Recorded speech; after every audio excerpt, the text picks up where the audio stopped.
রাস্তার ধারে ভিক্ষা করতেছিল। তখন একটি দুষ্টু বিড়াল এসে তাকে ভিজিয়ে দিয়ে চলে যায়। তখন সে কিছু না বুঝে একটি দরজার সামনে দাঁড়ায়। তখন সে লক করতে থাকে।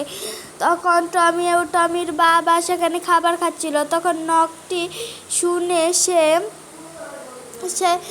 দরজাটি খুলে দেখে যে ভিখারি।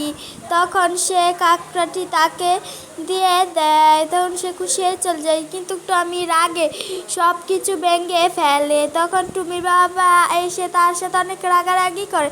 তখন সে একটি লাঠি নিয়ে তাদের বাড়ির দিকে যাচ্ছিল।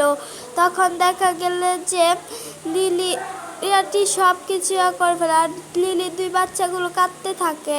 তখন সে তা দেখে অনেক কষ্ট পায়। তখন সে দৌড়ে তাদের কাছে যায় ক্ষমা চাইতে। তখন দৌড়ে বাড়িতে এসে ফ্রিজ খুলে গুছ, মাছ, দুধ নিয়ে একটি খেলনা নিয়ে তাদের বাড়িতে যায়। তখন সে দেয় লিলি অনেক খুশি হয়, আর টমির 2টি বাচ্চা তার সাথে খেলা করতে থাকে। একজন লাইক করে দাও।